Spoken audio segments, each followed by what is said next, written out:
बजाना मुझे। तो हम आपकी भी इंसेंट बजा देंगे। The United States ended 20 years of war in Afghanistan.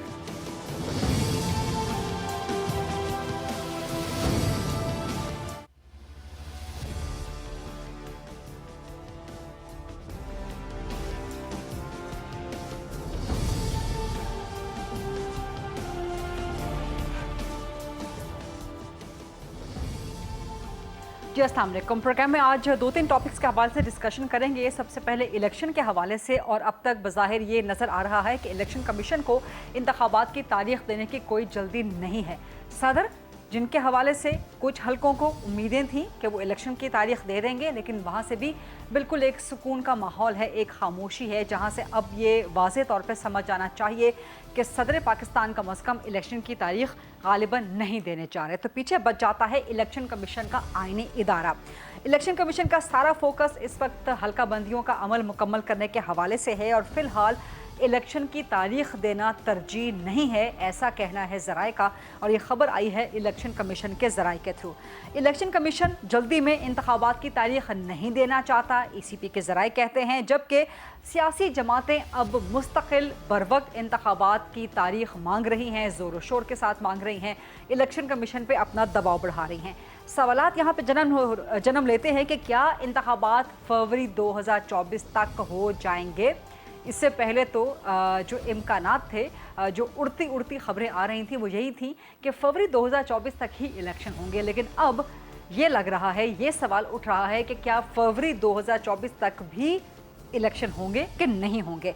और सदर के पीछे हटने के बाद, अपेरेंटली सदर के इलेक्शन की तारीख देने से पीछे हटने के बाद, क्या इलेक्शन कमीशन पे तारीख देने का दबाव कम हो गया है या बढ़ गया है, क्योंकि सियासी जमातें तो इस हवाले से अपना प्रेशर बढ़ा रही हैं। फिर एक और इंटरेस्टिंग टॉपिक पे हम डिबेट करेंगे कि मुल्क में एक नई बहस छिड़ गई है या छिड़ने वाली है कि पहले इंतखाब हो या पहले एहतसाब हो। ये नारा पाकिस्तान की सियासी तारीख में, जमहूरी तारीख में कोई नया नहीं है, लेकिन जब भी ये नारा आता है सियासी जमातों के कान खड़े हो जाते हैं, उनके अलार्म बजना शुरू हो जाते हैं कि इसका मतलब खुदा न खास्ता कहीं कुछ और गैर जमहूरी अमल, कोई गैर जमहूरी तरीक़ा तो नहीं है। इस पर सवाल करेंगे कि मुल्क में इंतखाबात से पहले बरक रफ्तार एहतसाब और करप्शन के खात्मे की आवाज़ें बुलंद होना शुरू हो गई हैं। सवाल जन्म होते हैं कि कम वक्त में एहतसाब करेगा कौन, निगरान हुकूमत करेगी या एस्टेब्लिशमेंट की तरफ देखा जाएगा। सवाल ये भी है कि इस वक्त मुल्क में पाकिस्तान के लिए, पाकिस्तान के इस्तेहकाम के लिए, पाकिस्तान के आगे बढ़ने के लिए, तरक्की करने के लिए ज़रूरी क्या है। इंतखाबात ज़्यादा ज़रूरी हैं या बेरहम एहतसाब ज़्यादा ज़रूरी है।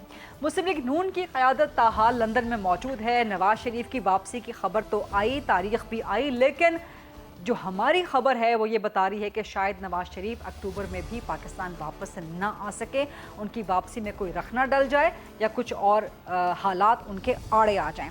लेकिन सवाल ये है कि मुस्लिम लीग नून की तमाम क़यादत मरकज़ी लंदन में मौजूद है। वापसी कब होगी और वापसी पहले किसकी होगी?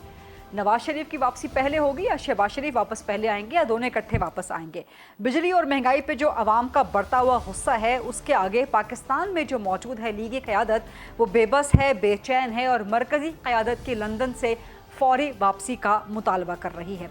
शहबाज शरीफ अगर पहले वापस आते हैं तो क्या मुस्लिम लीग नून के लिए मामलात संभालना आसान हो जाएगा या सारे का सारा डेल डोल डाला जा रहा है नवाज शरीफ की वापसी के हवाले से?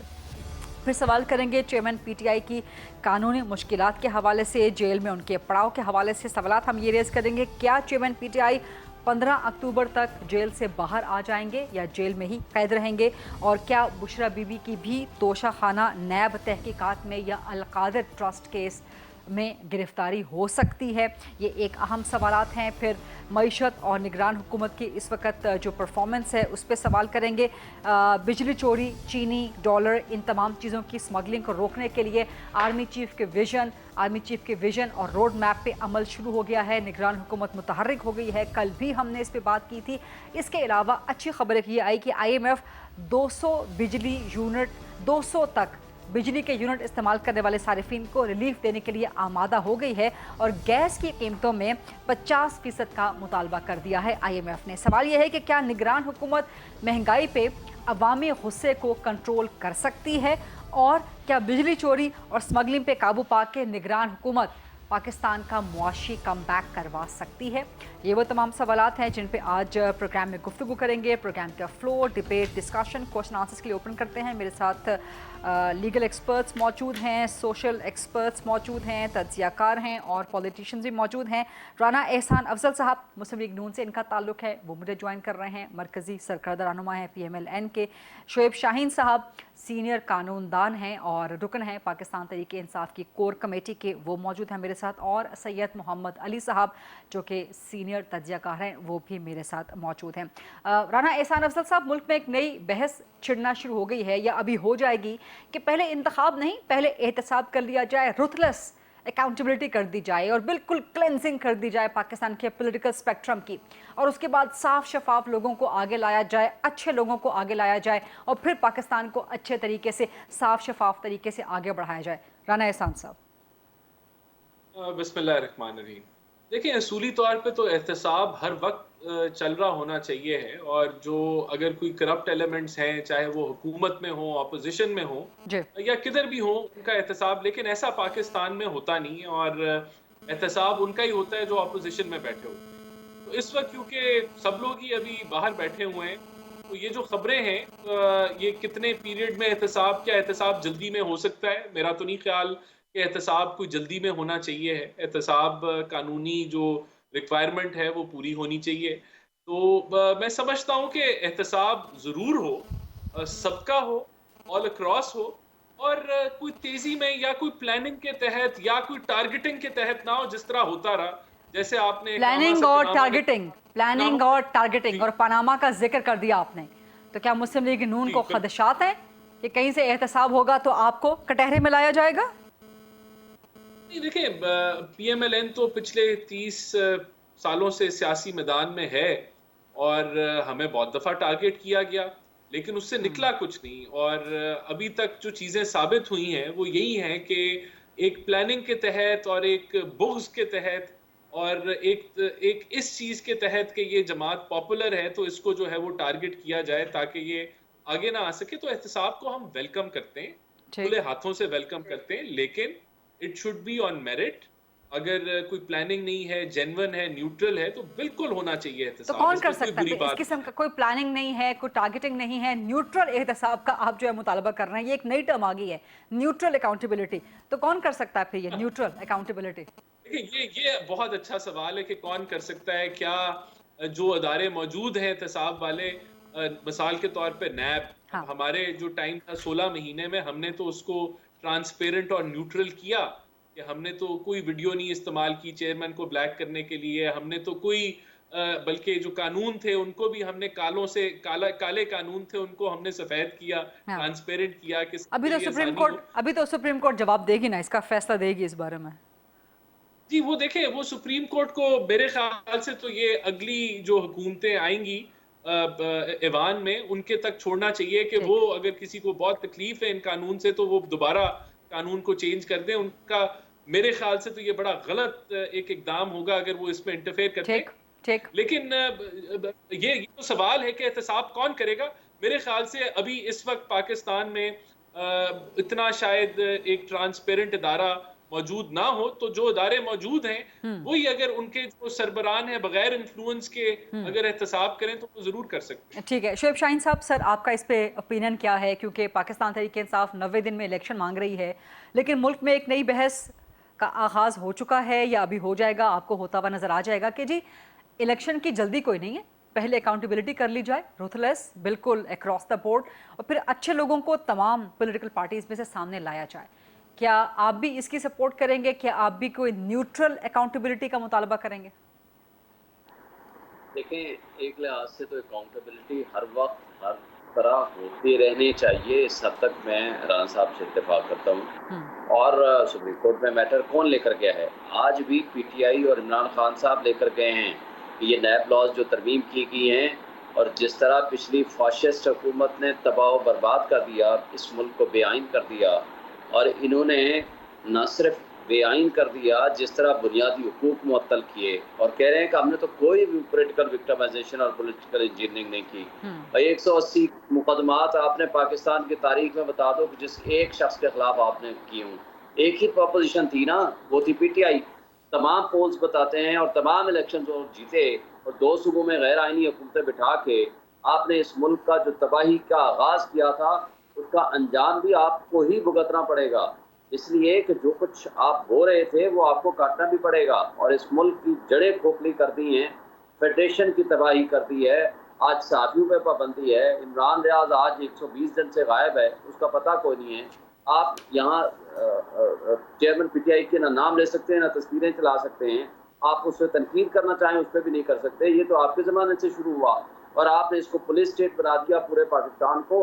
जो तबाही और बर्बादी, महंगाई, बेरोज़गारी और जो गुर्बत की लकीर से नीचे लोग चले गए, वो इन्हीं के ज़िम्मे ये 16 महीने जाते हैं। लेकिन इर्रिस्पेक्टिव ऑफ दिस, देखें, ये एक साजिश है एस्टैब्लिशमेंट की, हमारे उन मुख्तदर तबकों की जो ये कहते हैं कि हम इलेक्शन से भाग रहे हैं, इलेक्शन नहीं कराएंगे। भाई इलेक्शन क्यों ना कराएं? आप करें। शाहीन साहब, आप बहुत बड़ा इल्जाम लगा रहे हैं। शोएब शाहीन साहब, आप बड़ी, कोई नहीं रोकता। शोएब साहब, आप बड़ी काबिल एहतराम शख्सियत हैं, लेकिन ये इल्ज़ाम बहुत बड़ा है। आप कह रहे हैं ये साजिश है एस्टैब्लिशमेंट की। आपके पास इस साजिश को, इस इल्ज़ाम को प्रूफ करने के लिए कोई सबूत मौजूद होगा यकीनन? देखें, एक बात आपको बता दूं, हमारे मुल्क की इस वक्त तमाम जो इदारे हैं, मुझे बता दें किसके ताबे काम कर रही हैं? क्यों इन्होंने इलेक्शन नहीं होने दिए पिछले 9 महीने से 2 सूबों में? 90 डेज से ना, कौन किसके इशारे पे नाच रहा था, वो सब आपके सामने है। मिनिस्ट्री ऑफ डिफेंस ने कहा हमारे पास जी हम बिजी हैं, हमारे पास नफरी नहीं है। मिनिस्ट्री ऑफ फाइनेंस ने कहा हम पैसे नहीं दे सकते। इलेक्शन कमीशन ने 30 अप्रैल की डेट दे के और उसके बाद 8 अक्टूबर के ले गए। वो 8 अक्टूबर भी आज हम सिर्फ इशारों और किरायों में देखेंगे। आज जो कुछ हो रहा है, मुझे ये बताएं, जिस तरह की कैफियत में हम गुजर रहे हैं, हमें अफसोस से कहना पड़ता है कि हमारी ये टेस्ट ट्यूब के जरिए पैदा शुदा जो सियासतदान ये पैदा करेंगे, वो कहेंगे कि अब ये ड्राई क्लीन हो गए हैं। मुझे बता दें, एक प्रेस कॉन्फ्रेंस करेगा जो शख्स, वो तो ड्राई क्लीन हो गया, साफ सुथरा हो गया, वो सियासत में हिस्सा ले सकता है जी, वो पाक साफ हो गया। और जो शख्स नहीं करेगा, अदालतें उसको 10 दफा जमानतें देंगी और उनको उठा दिया जाएगा।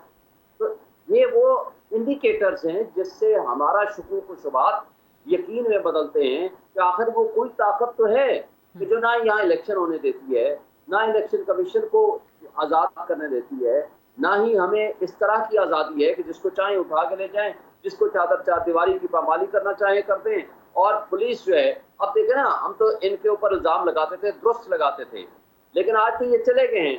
आज जो ऑटो पे सिस्टम लगा हुआ है सिर्फ एक पीटीआई को क्रश करने के लिए, आज वो कौन ताकते हैं, हम उसको ट्रेस कर रहे हैं। बात यह है कि इन्होंने तो जो किया, जुल्म किया हमारे मुल्क के साथ, हमारे आईनी इदारों के साथ, हमारे इस मुल्क की बुनियादी हुकूक की मुअत्तली के साथ, महंगाई और बाकी सारी चीज़ें इनके जिम्मे डाल जाती हैं। लेकिन इलेक्शन का इल्तवा किसी सूरत नहीं होना चाहिए, इसलिए कि लोग जब अपने नुमाइंदे मुंतखब करेंगे उनको एक ट्रस्ट होगा। हाँ, एहतसाब बहुत ज़रूरी है, लेकिन एहतसाब के नाम पे जो इंतकाम की कार्रवाइयाँ आज भी जारी हैं वो नहीं होने चाहिए। जो मुजरिम हैं वो तो दंदनाते फिर रहे हैं, और जो मासूम लोग हैं उनको उठा उठा के आप एमपीओ के डाल रहे हो, कभी किस मुकदमे में डाल रहे हैं, कभी किस एफआईआर में डाल रहे हैं, कभी आप पर्चे कर रहे हैं, कभी उनको बगैर पर्चों के उठा के ले जाते हैं। ये तरीकाकार बंद होना चाहिए, ट्रू स्पिरिट में एहतसाब हो, और ये बहुत अच्छी बात है। और हम एहतसाब के लिए तो गए हुए हैं, हम ही हैं जो सुप्रीम कोर्ट में पिछले 1.5 साल से हमारी पिटीशन पेंडिंग है, और हम ये कहते हैं कि एहतसाब हो, लेकिन एहतसाब के साथ इलेक्शन का इल्तवा मुनासिब नहीं है। ठीक है, न्यूट्रल एहतसाब होना चाहिए, एहतसाब हो, इंतकाम ना हो, और इसकी आड़ में इंतखाबात को डिले का शिकार ना किया जाए। सैयद मोहम्मद अली साहब, आपका इस पे पॉइंट ऑफ व्यू क्या है? पहले इस वक्त मुल्क में एहतसाब ज़रूरी है या इंतखाब ज़रूरी है?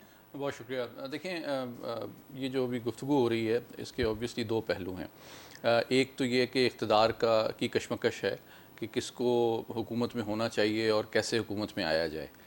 दूसरा पहलू ये है कि जो अवाम के इस वक्त मसाइल हैं वो तो 75 साल से रहे हैं, लेकिन इस वक्त उनकी जो नज़ाकत है वो उस लेवल पे पहुंच चुकी है कि मैं बसद एहतराम जो मतलब हमारे सियासी कायदीन हैं मुख्तलिफ़ पार्टीज़ के, मुझे ये फ़ील होता है ऑब्जेक्टिवली कि उनको शायद हालात की नज़ाकत का इदराक किसी हद तक कम है। अच्छा। क्योंकि उनका जो अंदाज़े सियासत है जो कि प्राइमरीली कॉम्प्रोमाइज़ के ऊपर, रिकन्सिलिएशन के ऊपर और इक़्तिदार में जो इलेक्टोरल पॉलिटिक्स पे फोकस होता है उस पे ट्रेडिशनली रहा है और उसमें कोई बुराई नहीं है। लेकिन इस वक्त जो अवामी मसाइल हैं वो इतने गहरे और पेचीदा हो चुके हैं कि अगर आप भी जानती हैं कि आपके घर में जो मुलाजमीन काम करते हैं, मेरे घर में जो मुलाजमीन काम करते हैं, उनके लिए 2 वक्त की रोटी अब पॉसिबल नहीं रही है। तो मुझे ये फ़ील होता है कि इलेक्टोरल पॉलिटिक्स और गवर्नेंस की जो मिस गवर्नेंस की जो हिस्ट्री है ना, इसमें थोड़ा सा फासला कम करने की ज़रूरत है। तो मेरे ख़्याल में जो डिबेट है या जो डिस्कोर्स है उसको थोड़ा सा रियलिस्टिक ग्राउंड रियलिटीज़ की तरफ लाने की ज़रूरत है कि इलेक्शन कब होंगे, नवाज शरीफ साहब कब आ रहे हैं, कौन सी पार्टीज़ का कोलिशन बन सकता है, ये मामलात इलेक्टोरल पॉलिटिक्स की बहुत अहम है। लेकिन एज अ पाकिस्तानी शहरी मैं ये समझता हूँ ज़्यादा इम्पॉर्टेंट बात 2 हैं।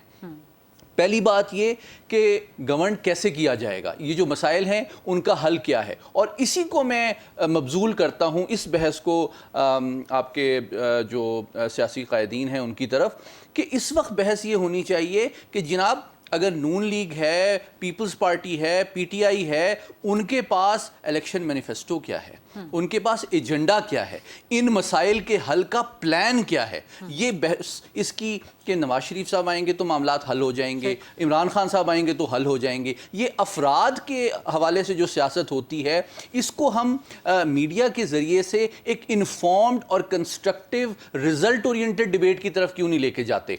आप इनसे ये पूछें कि जनाब पीटीआई का अगले 5 साल का रोड मैप क्या है। ये रियलिटी है कि आईएमएफ ने आपको रिलीफ नहीं देना। इस वक्त आईएमएफ इस लीस्ट बॉर्डर्ड की हुकूमत में कौन है, लेकिन उनकी जो सॉवरेन गारंटीज आपको रियासत पाकिस्तान ने दी हुई हैं वो तो सब ने पूरी करनी है। आप पूछिए कि जनाब पीटीआई का प्लान क्या है, नून लीग का प्लान क्या है, पीपल्स पार्टी का प्लान क्या है, और अवाम को एक इन्फॉर्म्ड डिसीजन लेने दें जब भी इलेक्शन हो, ताकि वो इंडिविजुअल पर्सनैलिटी वर्शिप और करिज्मेटिक लीडरशिप से बालातर होके एक अकाउंटेबल ठहराएं अपने रिप्रेजेंटेटिव को, और उनसे जज्बाती और गैर हकीकत पसंदाना जो एक्सपेक्टेशंस हैं वो ना मुंसलिक करें। राना एहसान साहब से इसका जवाब लेंगे और शेब शाहीन साहब से भी एक छोटी सी ब्रेक लेते हैं प्रोग्राम में। ब्रेक के बाद वापस आते हैं। तो इन सवालात पे, इन मौज़ूआत पे और दीगर कुछ टॉपिक्स भी हैं। इलेक्शंस कब होंगे, नवाज शरीफ कब वापस आएंगे, उसके बाद का सिनेरियो क्या होगा, क्या जो केयर टेकर सेटअप है एक्सटेंड होना चाहिए, नहीं होना चाहिए, अवाम को रिलीफ, बहुत से मामलात हैं सवालात करने के लिए। After short break stay with अस।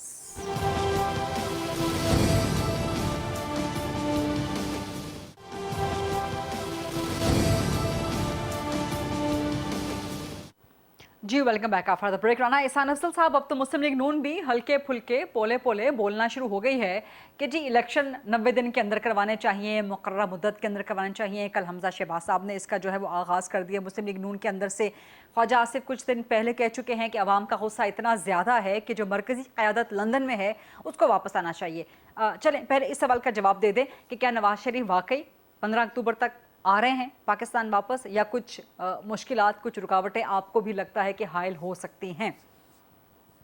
देखिए, नवाज शरीफ साहब की जो वापसी है वो इलेक्शन की जो है वो साथ रिलेट की गई है हमेशा।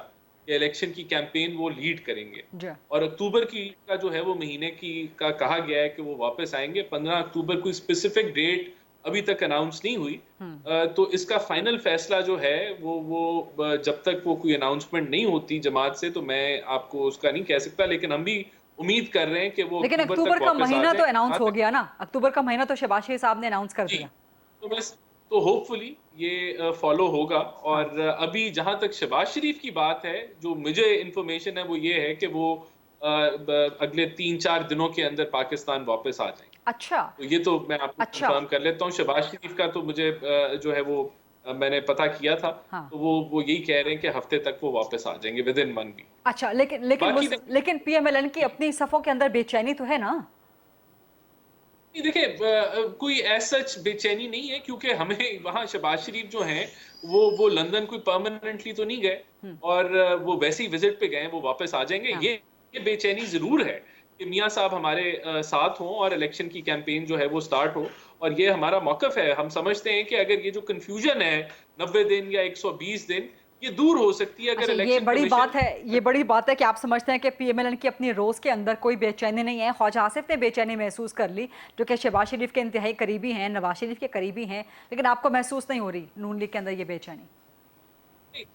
देखिए, हर एक की ख्वाहिश है कि मियाँ साहब वापस आए, लेकिन ये चीज कि वो वहां परमानेंटली, बाकी जो क्यादत वहां गई हुई है वो परमानेंटली नहीं गई, वो तो कुछ अरसे के लिए गई है, वो वापस आ जाएगी।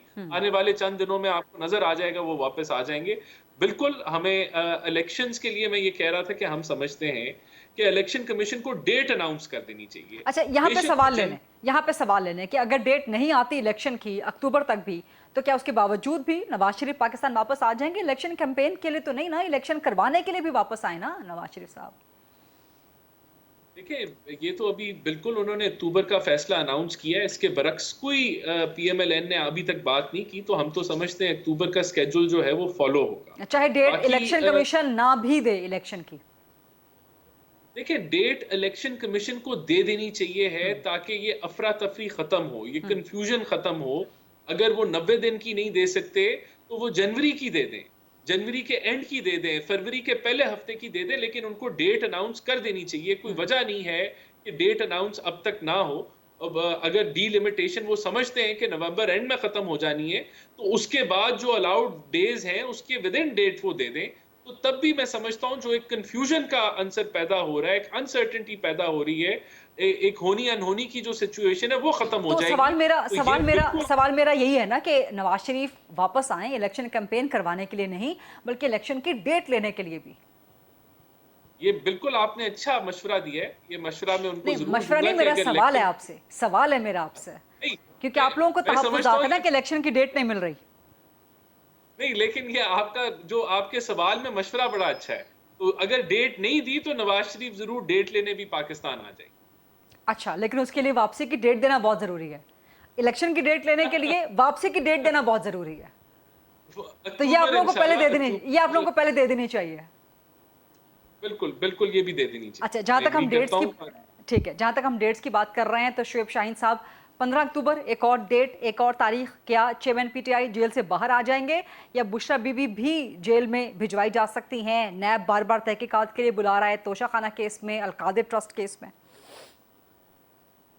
पहली बात तो यह है कि हम होपफुल हैं, जिस केस को बुनियाद बना करके जेल में डाला गया था तो उसको chief justice Islamabad high court ने खुद उसको रद्द कर दिया, ऑर्डर सस्पेंड कर दिया।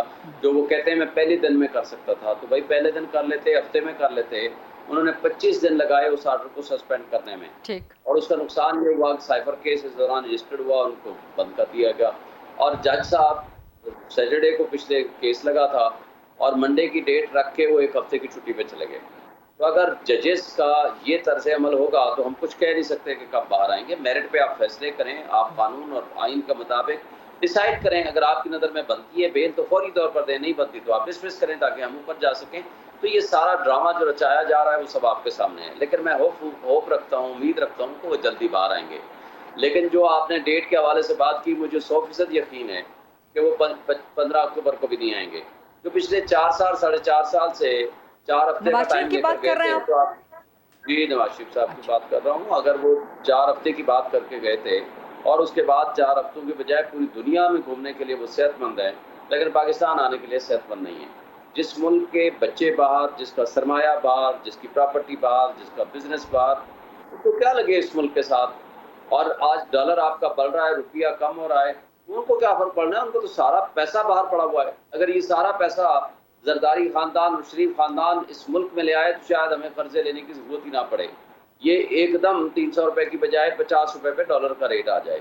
लेकिन जुल्म ये है कि ये लोग कमाते यहाँ से हैं और यहाँ से लूट मार करते हैं और मुल्क से बाहर ले जाते हैं, और उसके साथ जुल्म ये करते हैं कि यहाँ इस अवाम को, इस कौम को सिर्फ और सिर्फ रियाया और गुलाम बना समझते हैं कि जब हम आएंगे आ करके जनाब इक़्तिदार की खातिर तो हम आने के लिए तैयार हैं। बाकी पाकिस्तान में ना इलाज कराना है, ना पाकिस्तान में रहना है, ना पाकिस्तान में हमने कोई अपने बच्चे पढ़ाने हैं, ना पाकिस्तान में बिजनेस करना है, ना पाकिस्तान में अपनी प्रॉपर्टी रखनी है। अगर ये तर्ज अमल हमारे सियासतदानों का या हमारी एलीट क्लास का या हमारे प्राइम मिनिस्टर्स का ये होगा तो मुझे बताएं कौन इन्वेस्टमेंट पाकिस्तान में लेकर आएगा? कोई भी नहीं लेकर आएगा। और जहाँ बेयकीनी की कैफियत होगी, आज ये बारूदी सुरंग ना बिछा के जाते, ये CCI वाला ड्रामा करके ना जाते, तो मुझे बताएं 90 डेज में इलेक्शन कराने के पाबंद थे। और अगर ये 90 दिन में KP और पंजाब का इलेक्शन करा देते तो भी आज कोई दूसरी जो आईनी बहरान पैदा हुआ है ये ना होता। लेकिन इन्होंने खुद रोड़े अटकाए, इन्होंने खुद CCI का ड्रामा रचाया। आज वो क्या कहते हैं, मगरमच्छ के आंसू पीपल्स पार्टी भी बाहर रही है और PMLN भी कल से कहना शुरू हो गई है, हाँ जी इलेक्शन की डेट दे देनी चाहिए जी, 90 डेज में इलेक्शन होना चाहिए। भाई आप अगर इलेक्शन वाकई चाहते थे तो आप तो एक्सपायरी ऑफ टर्म पे जाते, आप पूरा करते 13 तारीख को जाते ताकि 60 दिन के अंदर इलेक्शन हो जाते। आपको ये ड्रामे करने की जरूरत ही नहीं थी और इलेक्शन में सबका फैसला हो जाता कि किसको लोग चाहते हैं, to free and fair election होता और उसके बाद जिसको लोग वोट देते हैं वो आपके हुक्मरानी इस्तेमाल करे, इस मुल्क के लोगों के मसाइल हल करे। आधे मसाइल तो इस बेयकीनी की वजह से हैं, इस अनसर्टेनिटी की वजह से हैं, कंसिस्टेंट पॉलिसीज ना होने की वजह से हैं, एक स्ट्रॉन्ग डेमोक्रेटिक गवर्नमेंट ना होने की वजह से हैं। वो मसाइल तो कम से कम हमारे हल होते, बाकी आप आधे मसाइल लेकर हम आगे चलते। अब आगे चलें, आपकी जो अशराफिया है इस वक्त हुक्मरान, जजेस, जर्नल और आपके सारे सिविल ब्यूरोक्रेसी, मिलिट्री ब्यूरोक्रेसी, तकरीबन UNDP की रिपोर्ट है $18 बिलियन ये मुफ्त मुराद लेती है सालाना, यानी सालाना $18 बिलियन की ये मुफ्त मुराद है। और उसके $1 बिलियन के लिए शहबाज शरीफ के बकौल हम उल्टे सीधे हो गए और हमें नहीं मिल रहे थे IMF से। अगर आपको जंग की सी यानी माशी जंग की कैफियत से सामना है तो कम से कम आज पहला दिन ये आगाज करें, आप इसको $9 बिलियन तो कम कर दें, यानी आधी कम कर दें मराहत, मुफ्त पेट्रोल देना बंद कर दें, मुफ्त गाड़ी देना बंद कर दें, मुफ्त बिजली देना बंद कर दें। तो ये 9 बिलियन इन्होंने मराहत नहीं कम की। और इसहाक डार साहब यहाँ आए, कुछ कर नहीं सके। वो राणा साहब आपकी तरफ आ रही हूँ। राणा साहब आपका काउंटर आंसर आपका लूंगी। इसहाक डार साहब ने अपने मुकदमात खत्म कराए, डॉलर का रेट उन्होंने कहा जी बस मैं इसको 150 पे ले आऊंगा, उसको 300 पे पहुंचाया। ये महंगाई मुकाओ मार्च लेकर आए थे, उन्होंने कहा जी अफलातून हम आगे हैं, हमने आकर सब मसाइल हल कर देने हैं। आज आपकी 38% से ज्यादा और फूड इन्फ्लेशन आपकी 50% पे चली गई है, भूख से लोग मर रहे हैं। सूरत हाल ये है कि किसी के पास रोजगार नहीं है और इस बिजली की वजह से जो कारखाने इस वक्त चल भी रहे हैं वो भी बंद हो जाएंगे और इसका इनकार क्या है कि आगे चीजें ठीक हो जाएंगी। ठीक होने के लिए आपको स्ट्रॉन्ग डेमोक्रेटिक सिस्टम की जरूरत है। इसहाक डार ने आए, अपनी अय्याशा की, वो गया, वो लंदन से आया था, लंदन वापस चला गया, उसकी सारी प्रॉपर्टी बाहर पड़ी हुई है। डॉलर बढ़ जाए, डॉलर 500 का हो जाए, उनको क्या फर्क पड़ना है, उनके तो सारा पैसा बाहर डॉलर में पड़ा हुआ है, उनको तो मजे ही मजे हैं, उनका सारा बिजनेस बाहर है। तो उनको इस तरह के लोगों ने अगर इस मुल्क को जिस तरह खराब किया, आज वो हम भुगत रहे हैं और हमें आज कम से कम सोच समझ करके फ्री फेयर इलेक्शन ही करा दें इस मुल्क के ऊपर, ये मेहरबानी कर दें। आपके आधे मसाइल इसी से हल होंगे, आधे मसाइल लीडरशिप का जिम्मेदारी है और आवाम की जिम्मेदारी है कि वो उनको ऐसे लोगों को वोट दें जो वाकई लोगों के मसाइल हल कर सकें। ठीक है, बिल्कुल ठीक है। राणा एहसान साहब इस पे कुछ काउंटर कमेंट करना चाह रहे हैं, वो भी लेंगे। सैयद मोहम्मद अली साहब से भी जवाबात लेने। एक ब्रेक का वक्त हुआ है प्रोग्राम में। Let's take this short quick break and then will come back.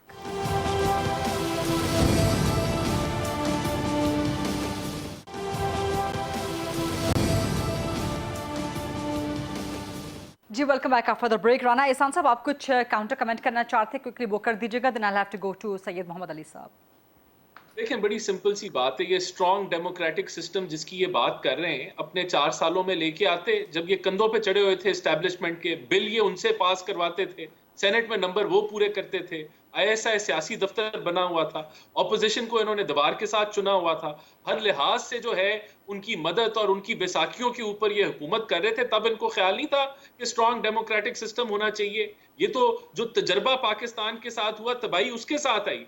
लेके आ जाते अपने 4 सालों में, जो आप कह रहे हैं पैसे बाहर से आए तो सब कुछ ठीक हो जाते, लेके आते ना जो 200 अरब आपने लाने थे और किसी के मुंह पे मारने थे और बाकी आपने तरक्की लेके आनी थी। एक फूटी कौड़ी आप नहीं लेके आ सके, मईशत की आपने तबाही लगा दी। एक इनएक्सपीरियंस गवर्नमेंट थी जिसका अपना FBR का चेयरमैन कहता था कि ये मुल्क दिवालिया हो गया, इनके अपने दौर में कहता था, खुद इनके वजीर खजाना कहते थे कि डायरेक्शन लेस ये हुकूमत है, और अब ये लेक्चर झाड़ रहे हैं कि ये 9 अरब की मराद कम कर दे। आप 1 अरब की मराद कम कर देते अपने दौर में, कुछ नहीं किया।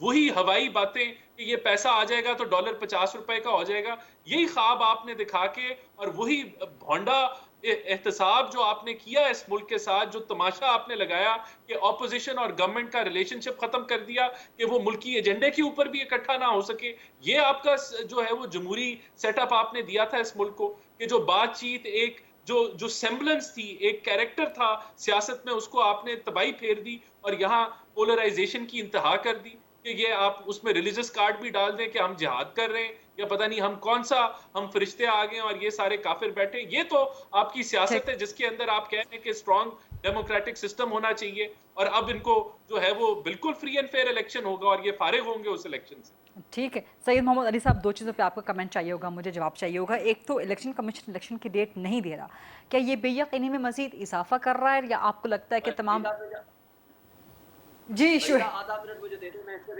ये सैयद अली साहब से इजाजत ले लें। जमाने में आपको रिजल्ट दे दिया, आपके आदाद शुमार कहते हैं 6.1% जीडीपी को आप माइनस पे ले आए, आपने डिफॉल्ट प्रैक्टिकली कराया जहां तक 0% डिफॉल्ट का चांस था। हमारे 24 बिलियन डॉलर को आप अपने मांगे तांगे के 4 बिलियन डॉलर पे ले आए। आपने जो तबाही 18 महीने में 16 महीनों में पहुंचाई है वो अगले 50 साल भी याद रखी जाएगी। इसलिए आप इसको बजाय इस बात के आप अपनी बातों का जवाब दें। 100 साल याद रखा जाएगा। ये जो तजर्बा पाकिस्तान के साथ हुआ उसने तबाही फेर दी। ये अगले 100 साल पाकिस्तान याद करेगा कि ऐसा तजर्बा पाकिस्तान में दोबारा नहीं होना चाहिए, ऐसा वेंटिलेटर पाकिस्तान को नहीं लगाना चाहिए जिस हुकूमत को रोज बैसाखियां चाहिए होती थी। सैयद मोहम्मद अली साहब, ये डिबेट हम मुसलसल पिछले 17 सालों से सुनते चले आ रहे हैं। एक सियासी जमात पिछली हुकूमत को जिम्मेदार ठहराती है, वो उससे पिछले को जिम्मेदार ठहराती है। क्या ये सॉल्यूशन है पाकिस्तान के? जी बिल्कुल, एब्सोल्युटली नॉट। ऐसा to use the famous term, absolutely not. दूसरी बात ये कि एज अ पॉलिटिकल साइंटिस्ट मैं ऑब्जेक्टिवली ये कहूँगा, देखें ये जो गुफ्तगू है, सियासी जो डिस्कोर्स है कि जनाब आप एक दूसरे पे डालते रहें, और 3 इसके फीचर्स हैं। मेरे ख्याल में हमारी पॉलिटी को, हमारे मीडिया को और हमारी आवाम को ना उनके शऊर में थोड़ा सा इजाफे की ज़रूरत है। इन 3 चीज़ों से निकलने की ज़रूरत है। एक तो ये कि हर चीज़ दूसरे के ऊपर डालें, नंबर 1।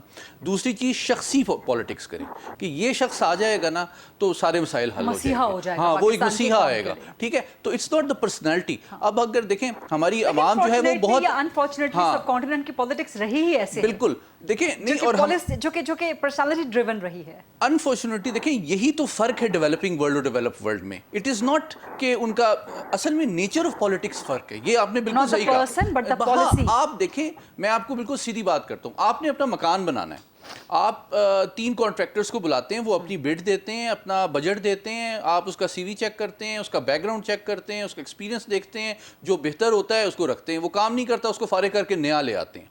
एक क्विकली एकेडमिक गुफ्तगू नहीं करूँगा, लेकिन एक लंदन स्कूल ऑफ इकनॉमिक्स के एक प्रोफेसर हैं बैरी बुज़ान, उन्होंने डेवलपिंग वर्ल्ड और डेवलप्ड वर्ल्ड में एक जुमले में फ़र्क किया है पॉलिटिकल साइंस के कॉन्टेक्स्ट में। उन्होंने कहा डेवलपिंग वर्ल्ड वो होता है जिसमें हुकूमत ये तयन करती है कि अवाम को कैसा होना चाहिए, और डेवलप्ड वर्ल्ड वो होता है जिसमें अवाम तयन करती है कि उनका रिप्रेजेंटेटिव कैसा होना चाहिए। ये लीडरशिप का कोई कॉन्सेप्ट नहीं है मॉडर्न डेमोक्रेसी में। ही इज़ माई रिप्रेजेंटेटिव, वो मेरी वैल्यूज़, मेरे इंटरेस्ट और मेरे एजेंडे को रिप्रेजेंट करता है, इम्प्लीमेंट करता है। नहीं करता तो मैं उसको फारिग करके अपना रिप्रेजेंटेटिव चेंज कर देता हूँ। दैट्स हाउ इट वर्क्स, ठीक है। तो हमारी आवाम में ये शऊर पैदा करना ज़रूरी है। अब quickly coming to the point कि देखें ये जो बात अभी भी ये पूरी गुफ्तगू जो हो रही है कि जी किसको हुकूमत में आना चाहिए। जमातें नाकाम हो चुकी हैं और जो इस तरह का निगरान के टेक्नोक्रेट सेटअप है वो भी पाकिस्तान को आगे लेके जा सकता है। जी मैं बहुत अहम सवाल है आपका। देखिए मैं ये नहीं कहूँगा कि वो नाकाम हो चुकी हैं, मैं ये कहूँगा कि सियासी जमातें जो है ना वो बहुत क्रिटिकल उनका रोल है, सेंट्रल रोल है पब्लिक सेंटिमेंट और एक्सपेक्टेशन को पॉलिसी में कन्वर्ट करने का। जब आप उनको रिसोर्सेज और अथॉरिटी देते हैं तो उनको पब्लिक सेंटिमेंट और कंसर्न को ट्रांसलेट करना है उन चीज़ों में। अगर वो ये नहीं कर रहे तो मुझे ये फील हो रहा है कि जो आवाम का जो हालात हैं, जो महंगाई का तूफान है, अनएम्प्लॉयमेंट का है और मसाइल हैं, करप्शन है, पब्लिक सेक्टर उनको डिलीवर नहीं करता, जो एलिटिज्म है, रेड टेपिज्म है, जो भी मसाइल हैं उन मसाइल की संगीनी का इदराक मेरे ख्याल में कम है सियासी जमातों को, उनको भी पॉलिटिकली इवॉल्व करने की, मैच्योर होने की और result oriented, productive, better governance के ऊपर बेस्ड पॉलिटिक्स करने की ज़रूरत है। इलेक्शन 6 महीने में होते हैं, 3 महीने में होते हैं। इससे ज़्यादा इंपॉर्टेंट बात मैं ये एक्सपेक्ट करता हूं कि ये बताएं कि इलेक्शन में ये बेच क्या रहे हैं आवाम को, what are they offering, not who they are offering. That is my point. वो तो इनके मैनिफेस्टोस हमेशा से आते रहे हैं, लेकिन शुएब शाहीन साहब, सैयद मोहम्मद अली साहब ये बार बार सवाल कर रहे हैं, और पाकिस्तान तहरीक इंसाफ के बहुत बड़े बड़े मैनिफेस्टोस थे। इस दफ़ा क्या तब्दीली का नारा लेके आप लोग या आपकी जमात या आपकी जमात के उम्मीदवार जो 90 डेज में इलेक्शन का मुतालबा कर रहे हैं, तो क्या देना क्या चाह रहे हैं आवाम को? मैंने कहा ना कि हमारा माजी भी गवाह है और हमारा मुस्तकबिल जिस दिन इलेक्शन कमीशन की तरफ से या प्रेसिडेंट ऑफ पाकिस्तान की तरफ से या सुप्रीम कोर्ट की तरफ से इलेक्शन की अनाउंसमेंट आएगी, हम अपना मैनिफेस्टो देंगे, आपको इकोनॉमिक रिवाइवल पॉलिसी भी देंगे और आपको बताएंगे कि हमारा क्या फ़र्क है बाकी पार्टियों के साथ। सिर्फ ये नहीं है कि हम ज़बानी कलामी बातें करेंगे, ठीक है, आप 100% टारगेट रखते हैं, एटलीस्ट आप 50% तो अचीव करें, आप 40% तो अचीव करें। इन लोगों ने जो कुछ किया, देखिए ना, एक मार्टो था इनका मार्च में, महंगाई मुकाओ मार्च, और महंगाई मुकाओ मार्च का जो नतीजा हमें बरामद हुआ, हमें उसके अफसोस है।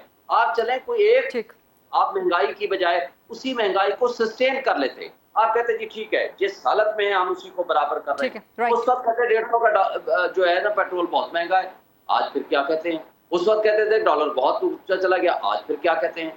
बात यह है कि जो आप अपनी ज़बान से अपना एक नारा लेकर आए, आप उस पे इतना तो पहरा दें, उसको 10% ही आप इम्प्लीमेंट करने में कामयाब हो जाए। आप मुल्क को तबाही के जाने पे पहुंचाकर आज आप बड़े बड़े दावे और नारे कर रहे हैं जी नवाज शरीफ आएगा तो एक फरिश्ता बन के उतरेगा और मन्नो सलवा हमारे ऊपर उतरना शुरू हो जाएगा, ये नहीं हुआ। टाइम खत्म हो गया। बहुत बहुत शुक्रिया शुएब शाहीन साहब, राना एहसान अफजल साहब और सैयद मोहम्मद अली साहब। ये था आज का programme. I'll see you inshallah on Monday at 8 o'clock. Allah हाफ़िज़।